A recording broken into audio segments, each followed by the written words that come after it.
Okay, I apologize last week for not, like, finishing the chapter and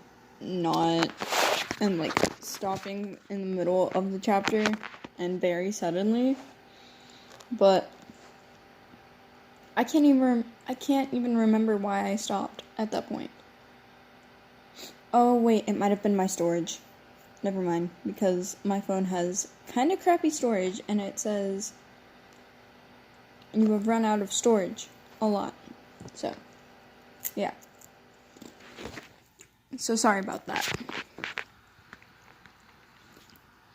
But now it is time to continue with chapter 9. Okay, I've got it says 9 minutes left on this, so I'm gonna try my best. Okay,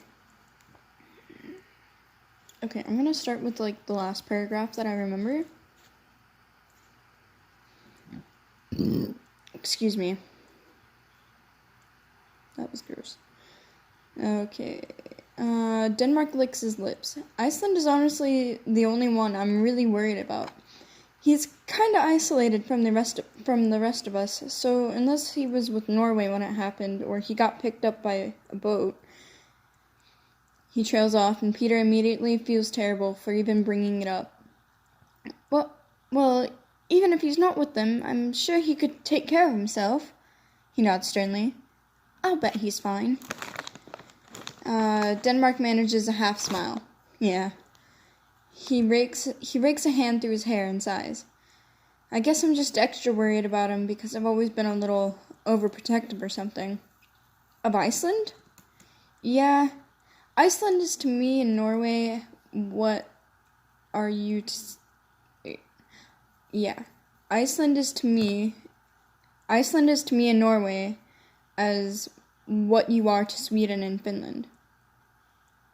Okay, that makes more sense, but they put it in a weird sentencey way that I don't like, so I sentenced better than them.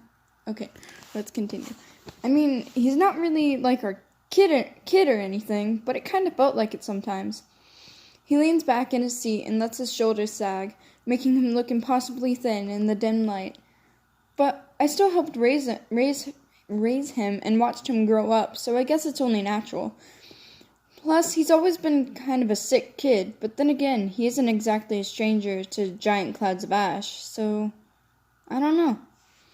He scrubs his palms down his face and sits up suddenly.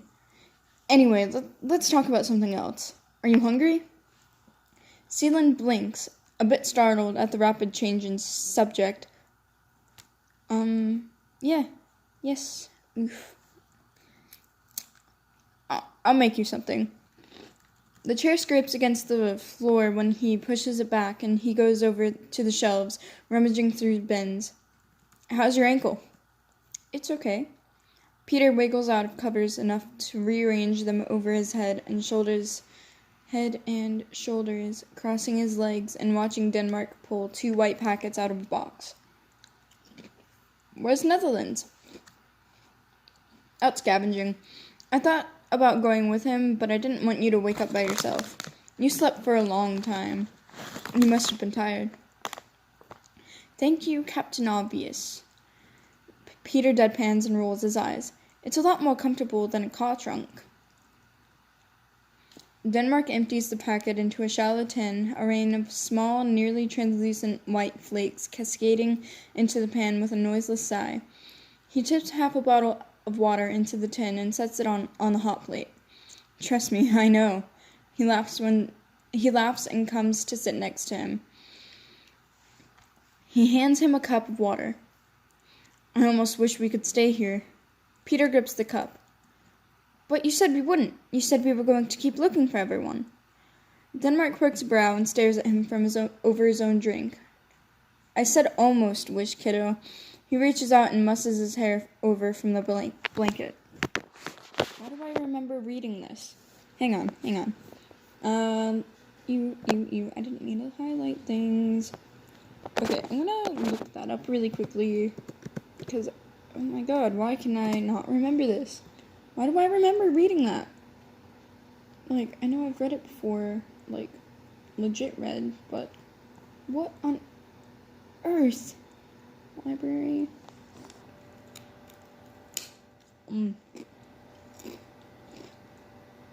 Hang on.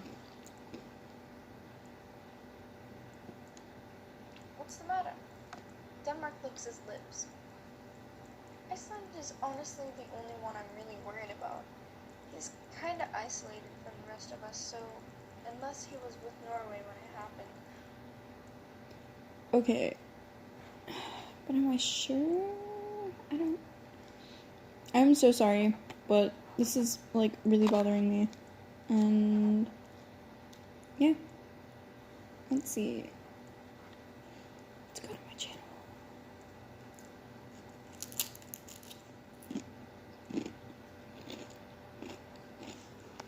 Okay. Alright. Oh, I think I read this when I had to do it the second time. My bad. Okay. Wait, no, not the second time, because last week's upload was the second time. Okay, you know what? Let's just continue. Is Jan going to come with us? I don't know yet. He said he'd think about it. Peter takes a slow sip of his water. He didn't say yes. Denmark shrugs. Would you want to leave if you had all this? I guess not, but he frowns. Doesn't he want to find his family? Denmark clicks his tongue and sets his cup down on the floor. I don't think he has any family left to find, Peter. Belgium is the only one he considers family, and he said she died during the second flash. Oh. Don't bring her up around him, alright? I think he's still dealing with it. Okay. Denmark picks up his cup again and holds it out to Peter. You want to try some coffee? 7 minutes, by the way. Peter wrinkles his nose. No way. Coffee's gross. Are you sure? He wiggles the cup. It's pretty good for instant stuff. You probably put too much sugar in it. I only drink black coffee. Liar. Am not. Besides, there isn't any to have. I bet you'd put cream and sugar in it if you could. Excuse me. Oh, yeah? Why's that? Because you drink like a girl. So much fun. Oof. Denmark sputters on his coffee. What? I don't know, he grins. That's what Jan told me this morning before you woke up. Jan? Jan? John? No. Oof. Denmark scowls and shoves his cup down on the floor, getting to his feet and stalking over to the table. Well, he's full of it. He leans over the stove and stirs the contents of the pan. If anyone here drinks like a girl, it's him. He's just spreading vicious rumors because I told everyone about the time he fell out of the boat a few years ago when he came to visit me. He told me about that too. He said he only fell out because he was laughing too hard at you after you barfed into the cooler. Denmark straightens up. That never happened! He plods back to Peter and sets the tin down in front of him, shoving a spoon into his hands. Now eat! Peter grins and takes it from him. Whatever you say, madame. While Denmark continues to splutter indignantly, he pokes at the creamy white concoction in the pan, stirring it curiously. What is this? Instant mashed potatoes, Denmark huffs. He picks up his cup again and polishes off the coffee. I'm going to kill him when he gets back. Peter just laughs and eats his breakfast. While they wait for Netherlands to return, they bide their time by playing games in Peter's sketchbook. After fishing a pencil out of one of the many boxes on the wall, Denmark leans back into the bed with Peter in his lap, and they play a round of tic-tac-toe and hangman, Peter accusing him of cheating whenever he uses a Danish word on his turns. Eventually, the game just dissolves into Denmark teaching him how to swear in Danish, which results in Peter getting very frustrated when his tongue can't manage the words, even after Denmark writes them out and illustrates how to say them. After his 10th attempt at Kæling, I think that's how it's pronounced. Kæling. You know what? Let's look it up. Let's see. Okay. Danish to English. Boosh. Okay. Okay. Ling.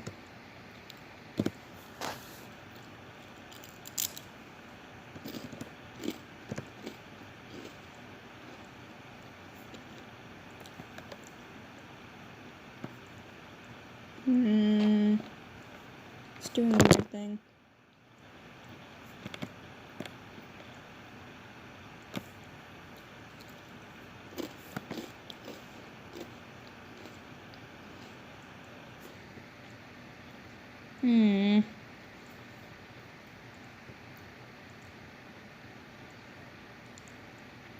Okay, I've spelt it right, but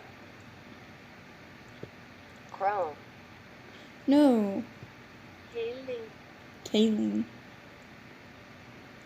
Alright, Kaling. That's it. Your language is stupid. Wait. He snaps his notebook shut and tosses it on the floor. Okay, I forgot to read that. Your language is stupid, he grouses, whatever. That doesn't even make sense. It's not stupid, Denmark pouts as he wipes their dishes clean and stores them away. It's just exclusive. He starts to further his defense, but the hatch above them creaks and they are joined by Netherlands a moment later. He still has his head wrapped up when he slides down the ladder to meet them, and his coat is streaked with lines of wet, black grease pooled in the folds of the fabric and soaking through the damp garment. He unwinds the cloth and tosses it over the back of the chair, shaking out his hair and grimacing. It's raining, he says simply. I don't recommend going outside. Denmark whistles and tosses him a towel. It's been a while since it last rained. How bad is it? Netherlands catches it and immediately begins to scrub his face clean of any lingering rainfall. Any plant life that might have been coming back isn't anymore. It's not as caustic as it used to be, though. It's not eating through cars anyway. Excuse me. When he pulls the towel away, the old fabric is stained nearly black. He wads it up and tosses it into a bucket full of recycled water. How you feeling, kid? He nods at Peter and passes him to fall bonelessly into the chair by the table. Ankle any better? It's okay. He sits up a bit. What's wrong with the rain? You haven't been in it yet? No. Netherlands clamps a chewed-up plastic straw between his teeth and begins to unlace his boots. Rain's no good. It'll burn you if you get caught in it for too long. It's because of all the chemicals that went into the air when things lit up. Pretty toxic stuff. He kicked off his shoes and slides down in his seat. He kicks off his shoes, not kicked, and slides down in his seat, sighing and rolling the straw to the other side of his mouth. Could be worse, I guess. Denmark grins. Are you seriously doing that? He sets the plate of leftover potatoes down in front of Netherlands and sits down beside Peter, drawing the blanket up over his legs. Netherlands glares at him. Shut up. Denmark leans over. Denmark leans over. And he calls me a lady, he whispers in Peter's ear, loud enough for Jan to hear. What did I just say? Netherlands spits out the straw and starts into his potatoes, muttering something about Denmark being an effeminate crybaby under his breath. Peter stares at Denmark, confused. I don't get it. He wants a cigarette, but there aren't any, so he's got to chew on something to keep his mouth occupied. He smirks. Too bad he can't just quit cold turkey like a real man. Jan shoots him a sharp look. Keep talking. I've got something to occupy your mouth with if you do. They both laugh at Peter's horrified expression. Man, that could be, so wrong. Netherlands scrapes the last of the potatoes from the bottom of the pan and tosses it to the center of the table, sighing loudly and craning his neck, grimacing when it refuses to pop. What a mood. I wasn't able to find anything useful today. Rain cut it too short. He flops forward. Resources around here are getting pretty thin. We have about 2 minutes left. Denmark coughs into his hands and nods. Have you given any more thought to coming with us? He shrugs, still thinking about it. Dude, just come with us. It'll be like the old times. Except for the whole people trying to kill us thing. Yeah, except that. Netherlands exhales loudly and slumps against the table, looking seriously at Denmark. What do you think you're going to find over there exactly? Our friends, if everything goes according to plan. You do realize that whole area is flooded, right? Not all of it. How do you know? I just do. He sighs again. Excuse me. You're even stupider than before, you know that? Denmark grins, eyebrows going down in a challenging stare. Stupidity and optimism aren't the same thing, dick. I can freely curse now. Huzzah. When it comes to you, they are. He sits up and finishes his water, rocking to his feet and unbuttoning his damp shirt, peeling it away to the thin undershirt beneath. He throws it at Denmark, quirking an amused brow when he doesn't even try to dodge it, and it slaps across his face, startling him to the point of yelping. What the hell was that for? Netherlands crosses his arms. How did you not catch that? He waits a moment for Denmark to try and sputter his way through an explanation before he steps in front of the mattress and grabs Denmark's chin. Turning his face up to look at him straight on. Man, I thought I was seeing things before. You're fucking blind, aren't you? Denmark swats his hand away. No, I'm not. He scowls at Netherlands' incredulous stare. I mean, not all the way. Only a little bit. Netherlands waves his hand up and down in front of the left side of Denmark's head. Can you see that? He tries the other side. How about that? Denmark slaps at him. Yes, I can. Knock it off. Netherlands smirks and stands back up. Too bad. If you would have said you were losing your eyes, I might have agreed to come with you. Can't take care of a kid if you can't see, can you? He shrugs. But you've apparently got a handle on things. You'll do fine without me. Peter takes immediate notice of the crestfallen expression that drops over Denmark's face. Wait. He sits up on his knees, careful of his ankle, and grabs the edge of Netherlands' shirt. Please come with us. You were right before. He's an airhead, and he is going blind. He ignores Denmark's offended huff. We need your help if we're going to make it to Poland, especially now with people trying to find us. We can look out for each other, and then when we find everybody, you can stay with us, too. He buries his pride and puts on his best sad little kid face. Please come with us, Netherlands. Netherlands folds his arm again and leans against the wall, regarding them both with a rather bored expression for several moments before nodding at Denmark. Is that true? You're going blind? They literally just established that. Denmark grits his teeth. Yes. Without looking away from him, he grabs the tin cup off the table and tosses it across the room on Denmark's left. It clatters to the floor and settles several places away from the mattress. Can you see where that landed? No. And can you fire that rifle of yours with any kind of accuracy whatsoever? Probably not. Can you at least run fast? Losing that ability too. Jan sighs and pushes off the wall. All right. It was too many all rights. Later, when Netherlands is getting ready for bed, Denmark gives Peter the hardest high five he thinks he's ever had. That's the end of chapter 9. Finally. Oh my gosh. After weeks. We're finally getting into the double digits, guys. Okay, now, bid you all adieu. I will be back next week. Bye-bye.